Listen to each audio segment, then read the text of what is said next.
the truth.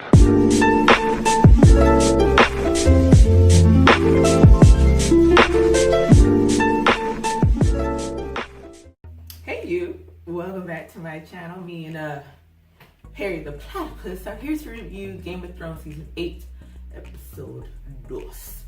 Let's get right on into it. We're going to talk about first opening scene, Jaime. Now, I've grown to really like Jaime. Of course, first season, complete douchebag. Hated his guts. But as, time has progressed and the season's going on, you've seen his character change, you've seen him develop. I like that he held his own. I like that he didn't, try to play the pansy or try to, shift all the blame to Cersei. He knows what he did. He knows why he did it. And he knows he's a different man. So I appreciate Jaime. I don't want you to die, bro. I mean, I don't know if you will, but that opening scene of him being questioned, and of course Brandon started coming through with the quotes.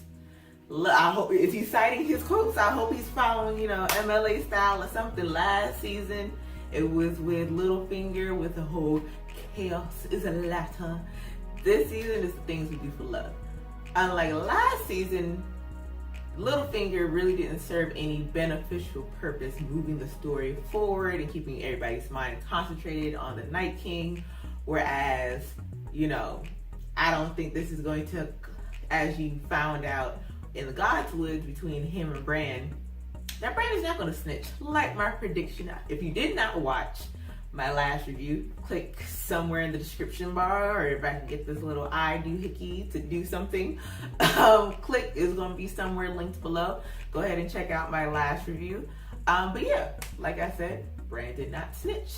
Thank the Lord. Jaime dying would not help the storyline. Like John said, they need every man, even if that man only has a one hand, Daenerys, he can still be of use.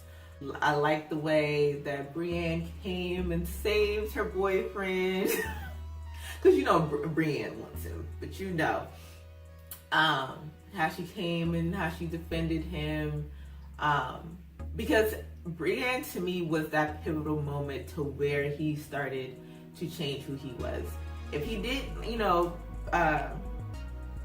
Bran says if he didn't push him out the window, he would never be who he was. Yes, him pushing Bran out the window is the catalyst for all or a majority of the events that have happened because of the series. Littlefinger's plot and everything.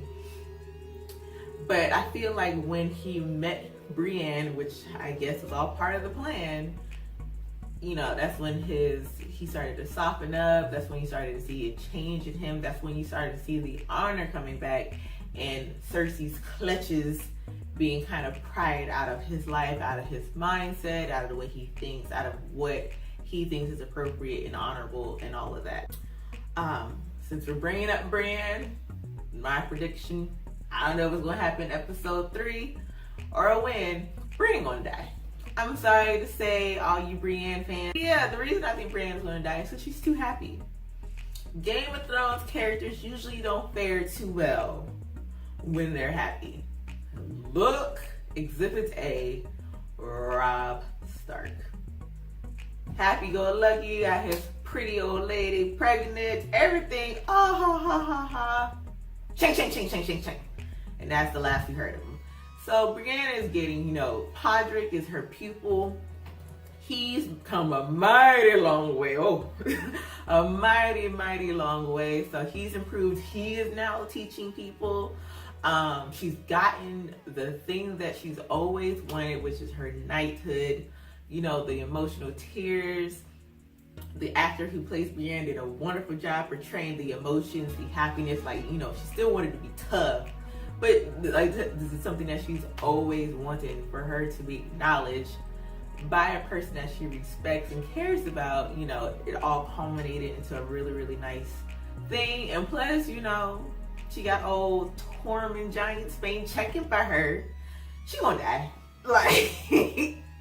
She's not used to male attention.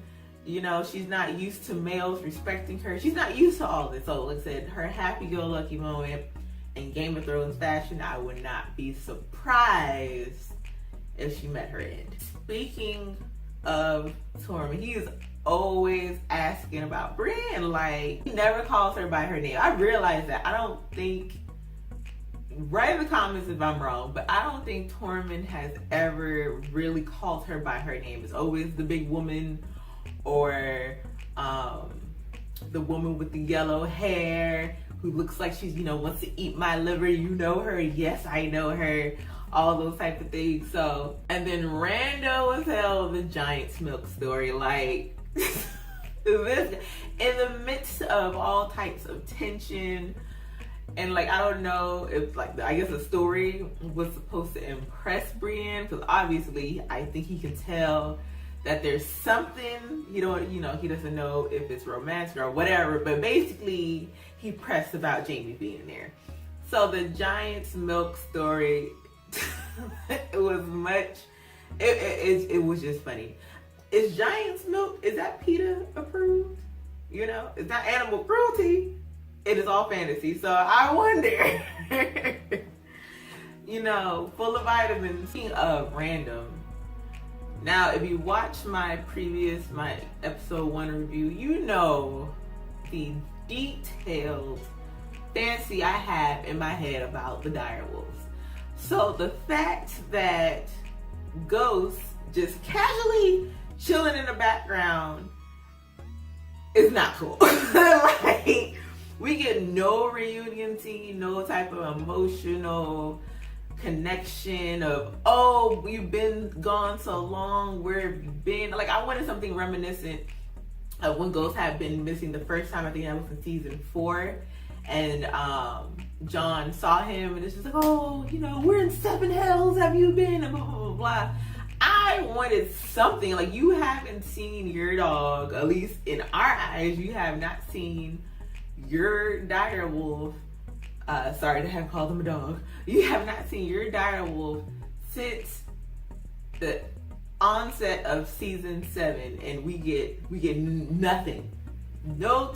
We had a time for all types of tomfoolery, but we didn't have 30 seconds for John and Ghost to reunite and have some meaning besides him just chilling. So I'm assuming Ed came down with him, even though we didn't see him at all at last episode, but you know, whatever, it's fine. Let's move on to Arya and Gendry. Now, the Haitian in me, as soon as I saw what was about to transpire, was like, get! Arya after 6. Arya after 6. Like, I know Maisie Williams, who plays Arya, I'm pretty sure she's grown now. You know, the show's been on since 2011. That's 8 years. So I'm pretty sure she's at least 18 years old now. But it's still like, it's little Arya Stark. What would your daddy say? What would your daddy say? But at the same time, that's one of the few moments of female consensual sex from a female empowerment standpoint. She wanted it, she took it. So I guess the scales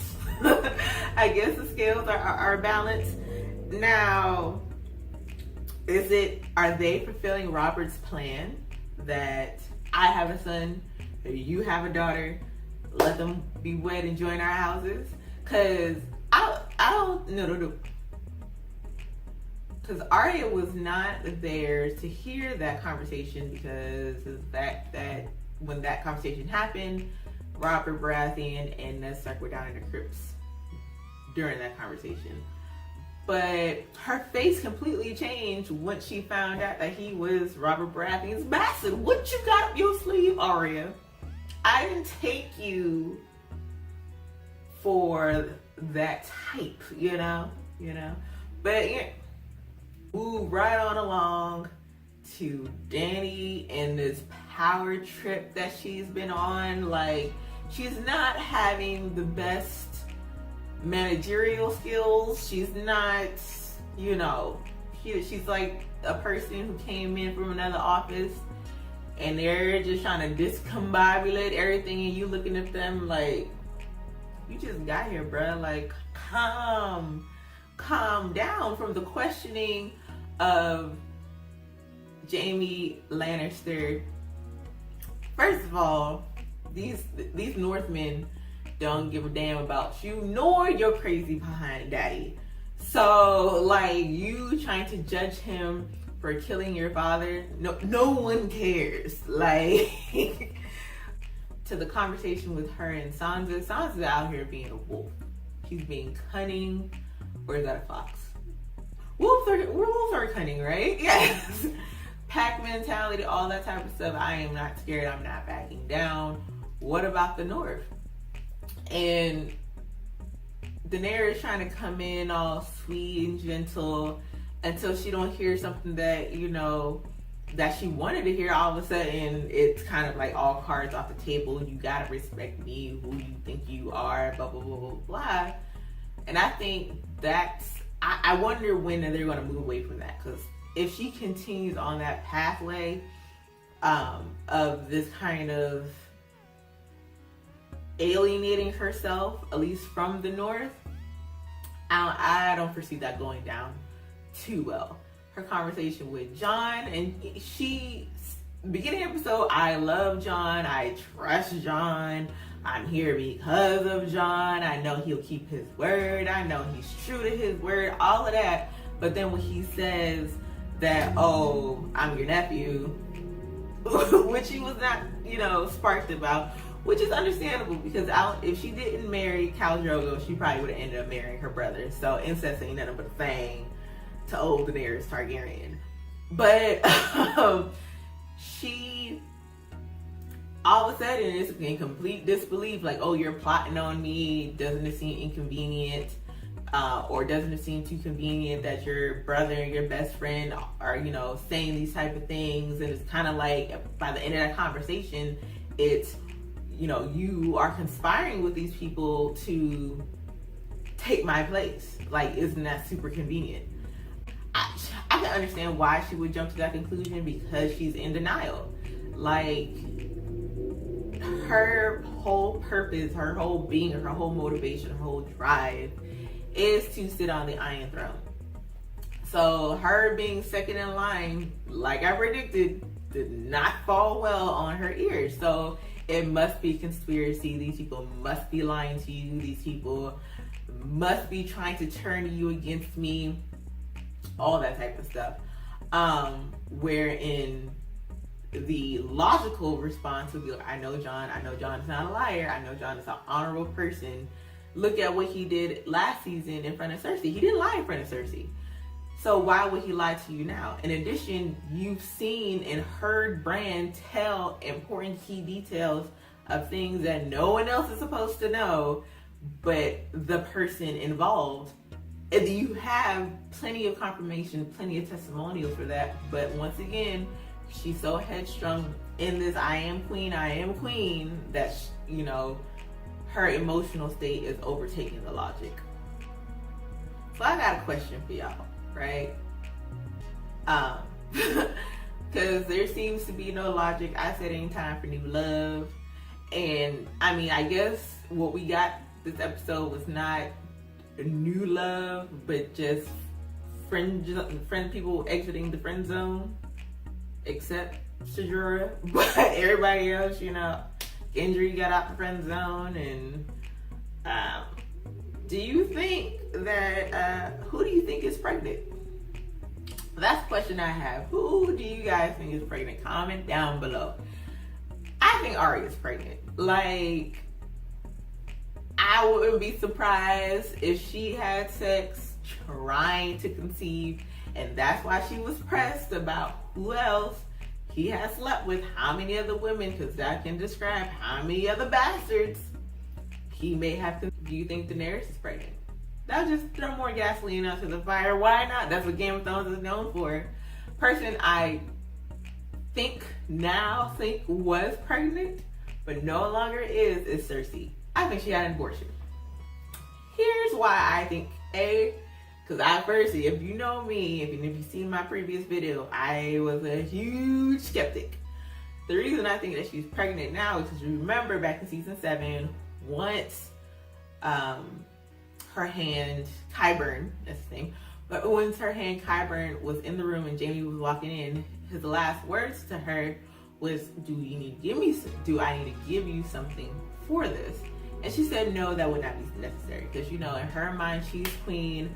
I can tell everybody that my baby daddy is Jaime. There's no longer a problem with us being all incestual and whatever else, blah, blah, blah, blah, blah.